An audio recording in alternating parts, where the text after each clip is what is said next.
अजीज़ दोस्तों नमस्कार। अजीज़ दोस्तों, अभी कुछ अरसे पहले पाकिस्तान में पंजाब में जड़ांवाला इलाके में काफ़ी सारे चर्च जलाए गए थे, क्रिश्चियनों की बस्तियां जलाई गई थी। क्रिश्चियन बेचारे मैदानों में, पहाड़ों में जाके छुप गए थे और वहाँ पे पनाह ली थी। ब्लास्फेमी का चक्कर था। अदालत ने अब एक क्रिश्चियन आदमी को उस केस में सजाए मौत भी दी है, लाखों रुपया जुर्माना भी दिया है, 20 साल की कैद की भी सज़ा दी है। एक क्रिश्चियन आदमी को अदालत का कहना यह था कि उसने ऐसी अफवाह फैलाई जिसकी वजह से ये सारा वाक़या हुआ। किसी घर जलाने वाले को, चर्च जलाने वाले को, जो लोग मरे हैं उनके हिसाब में किसी मुसलमान को सज़ा नहीं हुई जिन्होंने ये सारे काम किए। अगर उस आदमी ने ऐसी अफवाह फैलाई थी सोशल मीडिया के ज़रिए वैसे ही, तो चलो आप उसको सज़ा दे रहे। जिन्होंने ये सारे कांड किए थे, जिन्होंने ये सारे घर जलाए थे और लोगों को मारा था, बस्तियां उजाड़ दी थी, उनमें से किसी को सज़ा नहीं हुई। ब्लास्फेमी की तलवार कहीं ना कहीं आके गिरती है किसी नॉन मुस्लिम के ऊपर ही। This is Pakistan. आपको सज़ा देनी है, उस आदमी को दें, ठीक है, लेकिन आप कम अज़ कम जिन्होंने जुर्म किए हैं, जिन्होंने दहशतगर्दी की है, उनको तो सज़ा दें। आगे बढ़ते हैं। अजीज़ दोस्तों, मेरे एक रिश्तेदार ने मुझे ये स्क्रीनशॉट भेजा और उसने मुझे पूछा कि I hope it is not correct. अब मैं इसमें देखता रहा कि इसमें से क्या करेक्ट नहीं है। 61 साल मेरी है, चलो 60 हो गई है, 61 साल है, शादीशुदा है, 14 फरवरी को शादी हुई, फ्रेंच नेशनलिटी है, फलान ढुमकान। फिर मैंने देखा कि रिलीजन हिंदुइज़्म। तो मसला ये है कि मैंने उसको, अपने रिश्तेदार को बोला कि तुम्हें साला में इतने सालों बाद याद आया भी तो इसके लिए याद आया, तो ये तुम्हारा मसला नहीं है। मेरा क्या मज़हब है, मेरा क्या बिलीफ है, ये मेरा पर्सनल इशू है, nothing to do with you. अजीज़ दोस्तों, एक खबर आई है, काफ़ी अरसे से ये चीज़ें चल रही हैं कि यूट्यूब इंडिया है ना, वो उसने यूट्यूब के अंदर काफ़ी तब्दीलियां करके बेड़ा गर्क किया है। मेरा यूट्यूब चैनल बिल्कुल ही नीचे आ गया है। 4.5 मिलियन से ऊपर की महीने की व्यूअरशिप मिलियन से भी नीचे आ गई है। ये ऐसा तो नहीं कि लोगों ने देखना छोड़ दिया है, ये इसलिए है कि यूट्यूब उसको रोक लगा रहा है। अब ये एक और रोहन दुआ साहब हैं, उन्होंने लगाया है कि ये बिगेस्ट स्कैंडल है इंडिया का, जिसमें 24 एम्प्लॉइज़ हैं जिनकी कॉल्स, मैसेजेस और व्हाट्सएप कॉल्स यूट्यूबर्स के साथ एल्गोरिदम अल्ट्रेशन के लिए चेक हो रही हैं। हाई कोर्ट को मूव किया गया है। इसमें कुछ सर्टेन यूट्यूबर्स के चैनल्स को बढ़ावा दिया जा रहा है, बाकी हम जैसे लोगों को, ज़ाहिर लेफ़्ट का इकोसिस्टम है। मैंने भी जब यूट्यूब में कांटेक्ट किया हाई लेवल पे किसी के ज़रिए, तो मुझे यही कहा गया कि भाई वो जो एग्जीक्यूटिव है, जो ये सारी चीज़ों को डील करता है, वो एक्सट्रीम लेफ़्ट का बंदा है, वो आपकी नहीं सुनेगा। तो मैं जब से इंडिया से वापस आया हूँ, मेरे चैनल का बेड़ा गर्क के एल्गोरिदम इलीगल चीज़ों को नहीं पकड़ता। वो उनको जो हिदायत दी जाती है, ज़ाहिर कंप्यूटर है वो। अब जैसे ये देखें, ये जो बोट्स होते हैं ना, जो यूट्यूब के चैनल को चला रहे हैं, लाखों व्यू दिलवा रहे हैं, ये बोट्स हैं। ये इस तरह देखें, कितने सारे मोबाइल रख के उस पर व्यूज़ दिए जा रहे हैं और उस तरह व्यूज़ भी और सब्सक्रिप्शन बढ़ाए जा रहे हैं। मेरे पास भी ऐसी कई ऑफ़र्स आती हैं कि हम आपका चैनल ठीक कर देंगे, हम आपका मिलियन से ऊपर सब्सक्राइबर ले जाएंगे, लेकिन वो बोट्स होते हैं। मैं इस तरह से तो काम नहीं करना चाह रहा। मैं तो अपनी आवाज़ ज़्यादा से ज़्यादा लोगों तक पहुंचाना चाह रहा हूं जो इंटरेस्टेड हैं। और उसी सिलसिले में मैंने अब टिकटॉक पे भी, आपको पता है कि कुछ चीज़ें लगाता हूँ, 1-1, 2-2 मिनट की वीडियोस, और मेरी टिकटॉक पे भी अब 300 से ऊपर फॉलोअर हो गए। एक नए चैनल के लिए 2-3 हफ्तों में 300 से ऊपर जाना मेरी नज़र में एक अचीवमेंट है। कोई पब्लिसिटी नहीं, कोई कुछ नहीं। और ये सारे फॉलोअर्स जो हैं टिकटॉक पे, ये मेरे पाकिस्तानी फॉलोअर्स हैं। और मेरी परसों की वीडियो मैंने लगाई टिकटॉक पे, और विदिन 2-3 आवर्स 1 लाख क्रॉस कर गई।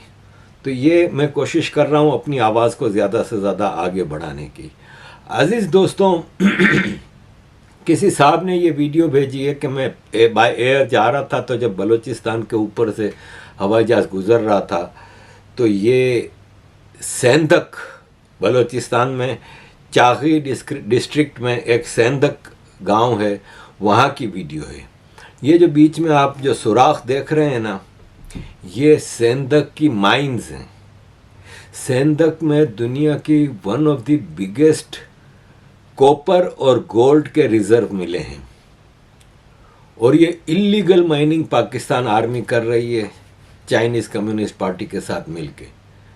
और इसका ख़जाना जो लूटा जा रहा है, उसका फ़ायदा ना बलूचिस्तान को हो रहा है ना पाकिस्तान को हो रहा है, सिर्फ कुछ लोगों को हो रहा है। और इस तरह पाकिस्तान में रिसोर्सेज की लूट मार की जा रही है, और ये सारे resources Balochistan, Sindh, PoK, KP से लूट मार हो रही है। ये आप जो लाइन देख रहे हैं ना गाड़ियों की, ट्रकों की, ये दरख्त से भरी हैं।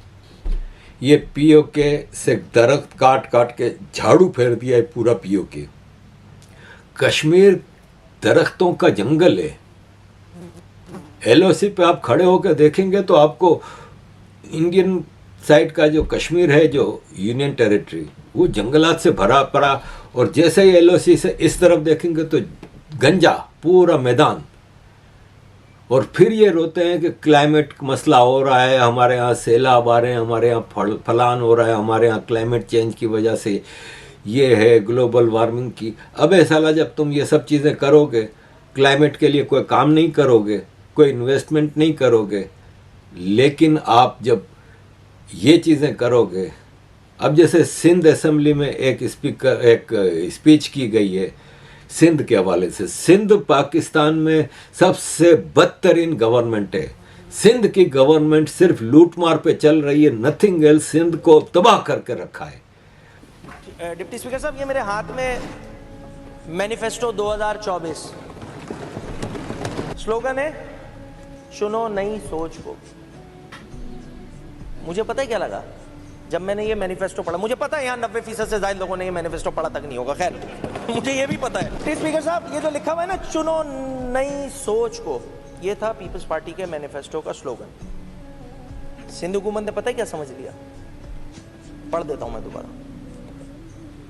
चुनो नई सोच को। क्या इसको इस तरह भी कर लेते हैं कि छोड़ो ऐसी सोच को? ये मैं क्यों कह रहा हूं? पीपल्स पार्टी अपनी मैनिफेस्टो में ये बात लिखती है कि चुनो नई सोच को। और क्लाइमेट चेंज पे हम भी जानते हैं कि जी बिलावल भुट्टो जरदारी साहब जो हैं वो बड़ा ज़बरदस्त प्रोएक्टिवली उन्होंने तमाम दुनिया को बतलाया। मैं ये बात सुनने के बाद अगर कोई थर्ड पर्सन होगा, वो ये ज़रूर सोचेगा कि इस जमात की हुकूमत जिस सूबे में मौजूद है वो तो इस पर बड़ा ही ज़बरदस्त काम कर रही होगी। कोई एक थर्ड पर्सन ऐसा ही सोचेगा कि भाई जमात के चेयरमैन ये कह रहे हैं, इतना ज़बरदस्त उनका जो है वो माइंडसेट है इस हवाले से, उनका विजन बड़ा ब्रॉड है। मैं देखता हूँ क्लाइमेट चेंज। अब क्लाइमेट चेंज की डिटेल मैंने उठाई, मैं 2008 से शुरू कर लेता हूँ। 2008 allocation climate change, environment and coastal development department, ये मैं ओवरऑल बात कर रहा हूँ जो इस डिपार्टमेंट। 2008 एलोकेशन 150 मिलियन, खर्च 25 मिलियन। आगे बढ़ते हैं। 2009 एलोकेशन 199 मिलियन, खर्च 27 मिलियन। 2010 एलोकेशन 179 मिलियन, खर्च 10 मिलियन।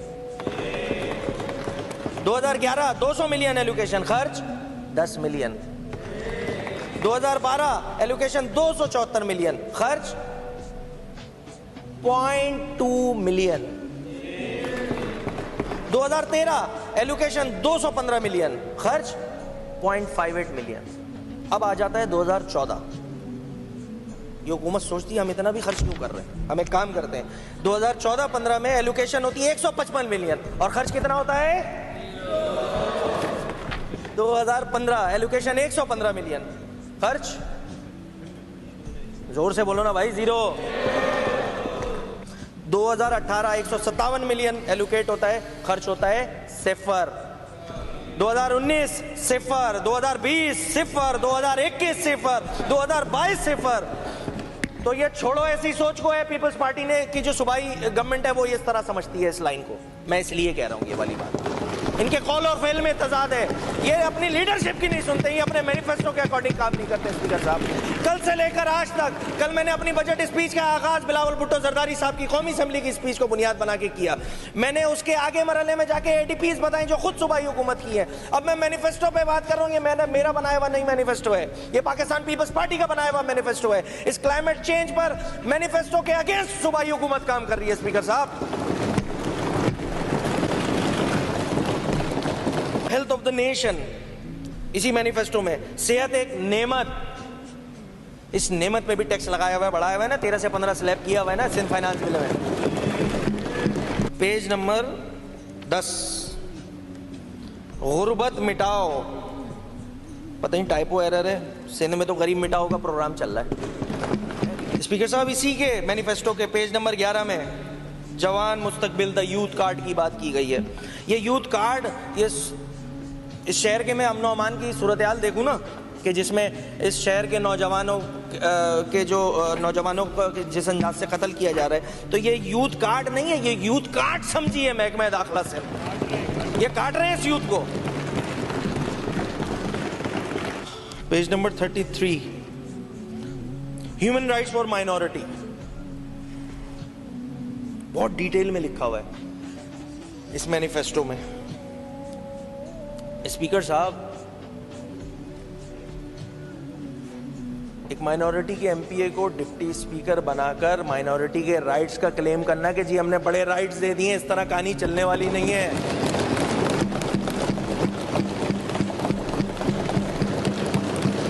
फिर नाम लेना शुरू करूंगा, प्रिया कुमारी, ये सारे वाकयात है ना, कितना माइनॉरिटी का राइट्स का ख्याल रखा जा रहा है।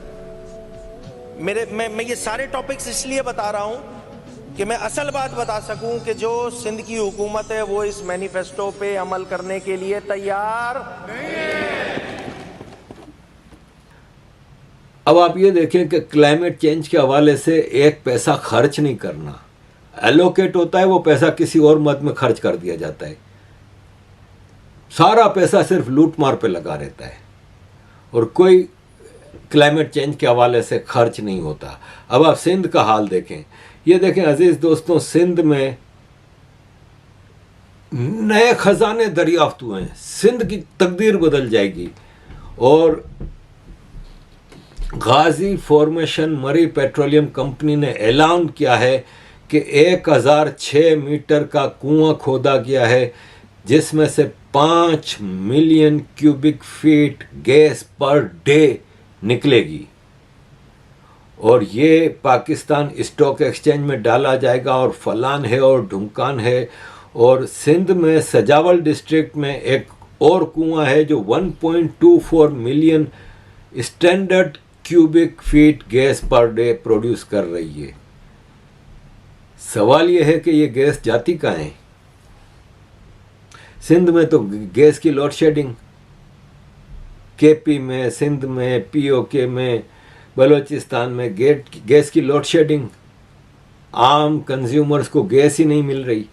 ये देखें, ये एक रिपोर्ट है बीबीसी की, या पता नहीं किसी इंग्लिश यूरोपियन चैनल की।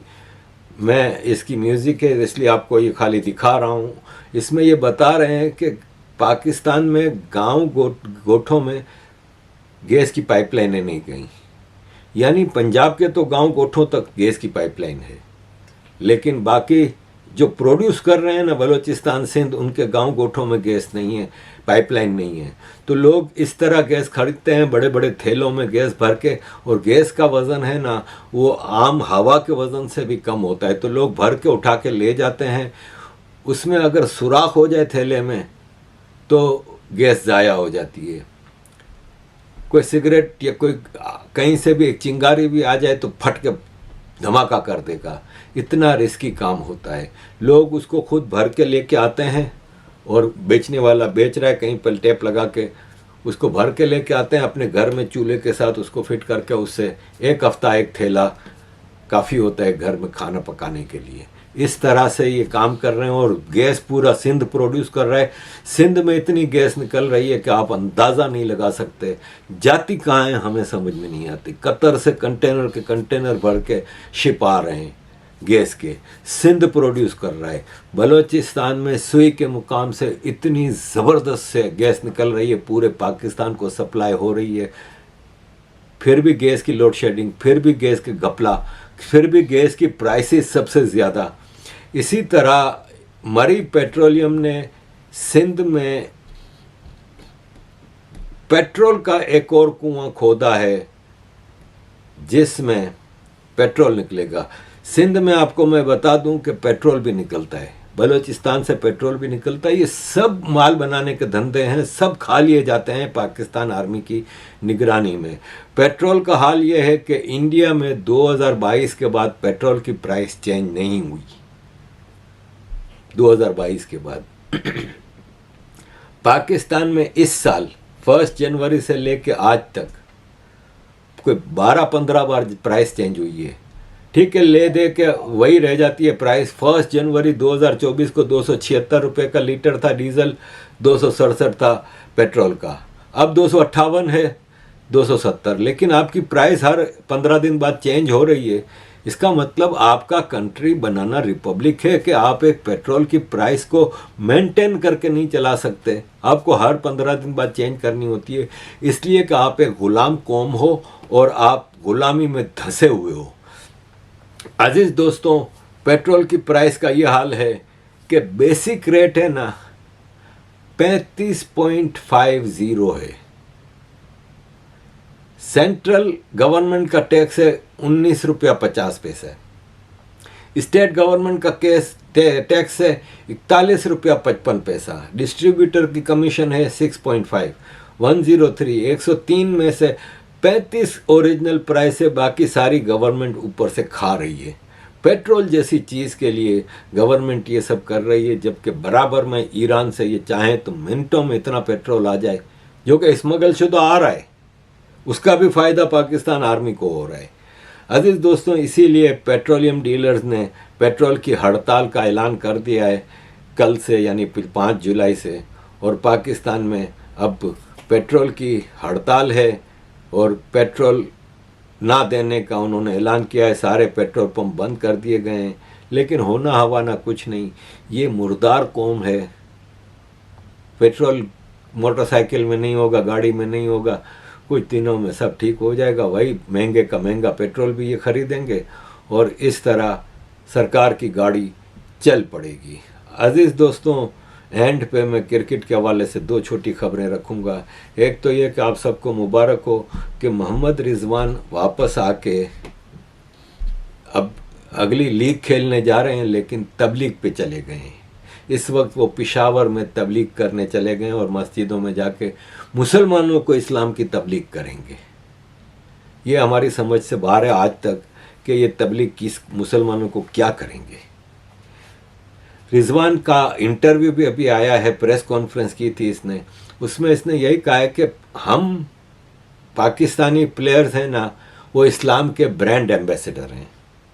हम सबसे पहले इस्लाम के ब्रांड एम्बेसडर हैं, पाकिस्तान के नहीं हैं। दूसरे नंबर पे हम पाकिस्तान के एम्बेसडर हैं, लेकिन पहला नंबर हमारा इस्लाम है। और ये है कि ये क्रिकेट खेलने नहीं जाते, ये इस्लाम की तबलीग के लिए जाते हैं और अपना माल बनाने जाते हैं। जो इनको 60 लाख रुपया महीने की सैलरी मिल रही है, बोनसेस मिल रहे हैं, लीग खेलने जा रहे हैं, वो सब जायज़ है इनकी नज़र में, लेकिन ये कि तबलीग करना ज़रूरी है। शादाब खान 2024 में अब तक पाकिस्तान के लिए T20 क्रिकेट में जितने मैच खेले हैं उसमें फेल। वर्ल्ड कप में 4 मैच खेले, चारों में 1 विकेट भी नहीं ली। लेकिन श्रीलंका प्रीमियर लीग में गए, पहले मैच में हैट्रिक, 4 विकेटें, दूसरे मैच में 4 विकेटें। क्योंकि वो पाकिस्तान नहीं है, बनाना रिपब्लिक नहीं है, वो लीग क्रिकेट है। जैसे आईपीएल होती है, परफॉर्मेंस नहीं किक आउट, अगले साल कोई लीग नहीं लेगी, तो वहाँ पे ये लोग परफॉर्म करते हैं। एक और मज़े की चीज़ जो चल रही है ना इस वक्त, वो ये है कि पाकिस्तान के फील्डिंग ट्रेनिंग के फोटोज़ और वीडियोज़ वायरल हैं।